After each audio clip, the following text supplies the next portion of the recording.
This video contains news and analysis related to a recent terror attack in Kashmir. The content may include sensitive visuals and discussions that could be distressing to some viewers. Viewer discretion is advised. We strongly condemn all forms of violence and terrorism. The purpose of the content is solely to inform and create awareness based on verified reports. এদিকে পাকিস্তানের জঙ্গিযোগ ফের ফাঁস হয়েছে। মুরিদকেতে ভারতের প্রত্যাঘাতে নিহত লস্কর জঙ্গি স্মরণ সভায় আব্দুল রঈফ। নিহত এক লস্কর জঙ্গির বাবার সঙ্গে দেখা গেছে জঙ্গি নেতা আব্দুল রঈফকে। বাকি সন্ত্রাসীরা তখন রঈফকে ঘিরে জিহাদ জিহাদ বলে স্লোগান দিচ্ছে।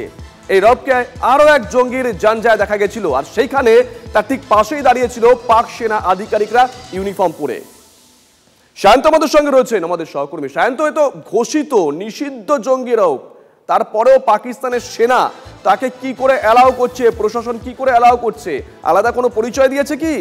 UEM Jaipur is a perfect target for prospective students aspiring for good jobs, good education with future-ready skills. দেখা শুভজিৎ, এই যে আব্দুল রঈফ, একে কিন্তু দুদিন মানে যেদিনকে মুরদিকে এই প্রত্যাঘাত করে ভারত, তার পরের দিনই কিন্তু বারবার ভারতের তরফে বলা হয়েছিল যে সেই প্রত্যাঘাতে একজন নিহত হওয়া লস্কর জঙ্গির শেষকৃত্যে উপস্থিত ছিল। তখন কিন্তু পাকিস্তানের সেনাদের তরফে দাবি করা হয়েছিল সাংবাদিক বৈঠকে যে এই আব্দুল রঈফ হচ্ছে ধর্মগুরু। কিন্তু সে যে ধর্মগুরু নয় তার প্রমাণ মিলছে কিন্তু বারবার। আগেও যার শেষকৃত্যে উপস্থিত ছিল সেও লস্কর জঙ্গি, এবং আজকে যেটা দুদিন আগেও দেখা গেল, অর্থাৎ গতকাল যেটা দেখা গেল, সেও একজন লস্কর জঙ্গি।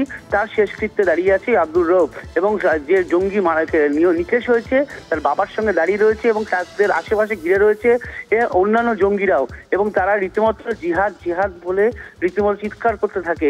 স্বাভাবিকভাবেই এই পাকিস্তানের সঙ্গে যে জঙ্গি যোগের যথেষ্ট প্রমাণ রয়েছে তা কিন্তু এই ছবিগুলো প্রমাণ করে দিচ্ছে। যদিও পাকিস্তান সেই দাবি মানে না, কারণ পাকিস্তান যদি সেই দাবি মানত তাহলে সেই তারা একজন নিষিদ্ধ জঙ্গি নেতাকে ধর্মগুরু বলে চালিয়ে দিচ্ছে বিশ্বের সামনে। নজর থাকবে সায়ন্ত।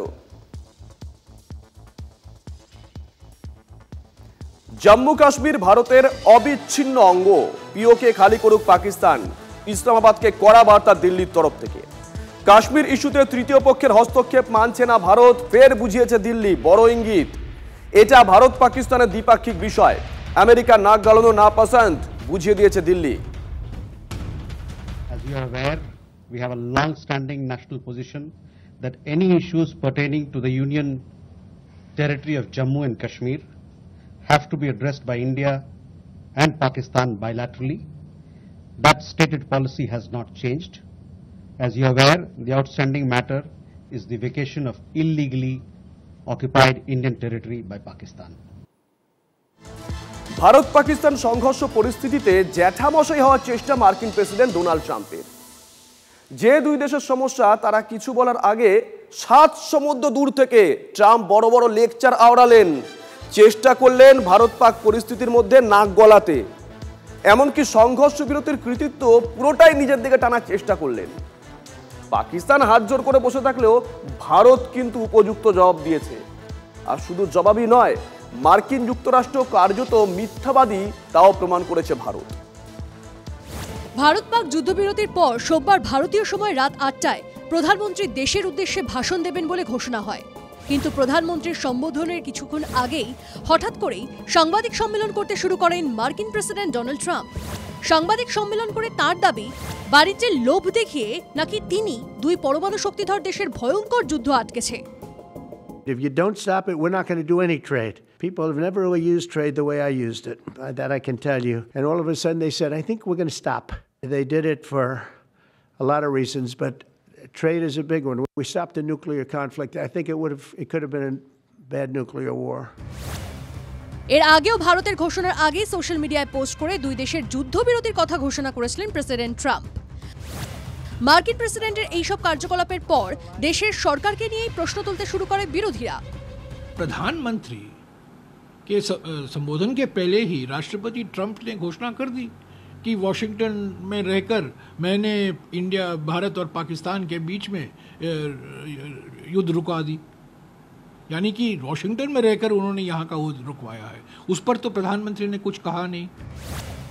মঙ্গলবার দেশের বিদেশ মন্ত্রকের সাংবাদিক সম্মেলনে কড়া বার্তা মার্কিন যুক্তরাষ্ট্রকে।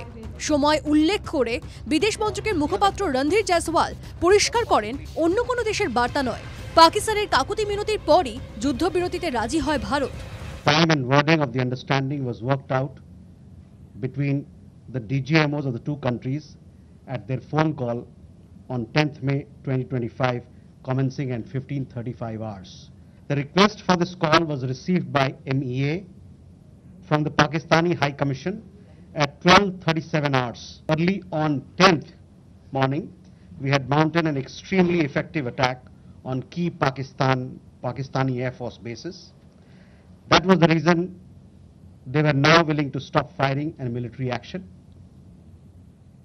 Let me be clear, it was the force of Indian arms that compelled Pakistan to stop.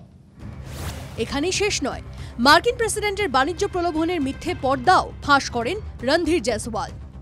From the time of Operation Sindoor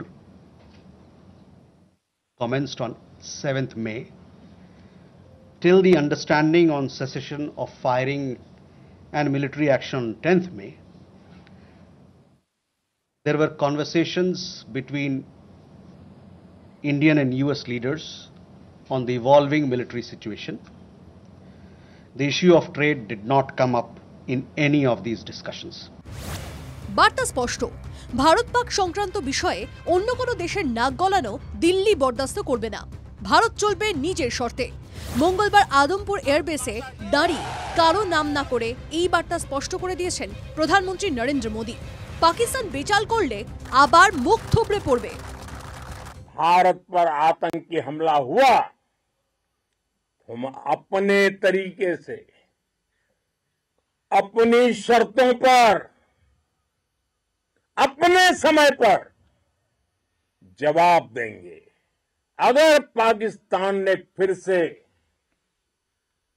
आतंकी गतिविधि या सैन्य दुस्साहस दिखाया तो हम उसका मुंह तोड़ जवाब देंगे। ভারতের পরাক্রমকে বাণিজ্যের মোড়ক লাগিয়ে বিজ্ঞাপন করতে চেয়েছিল আমেরিকা, সেই চেষ্টায় ফুল স্টপ বসিয়ে দিল Bharat. Bureau report, TV9 Bangla.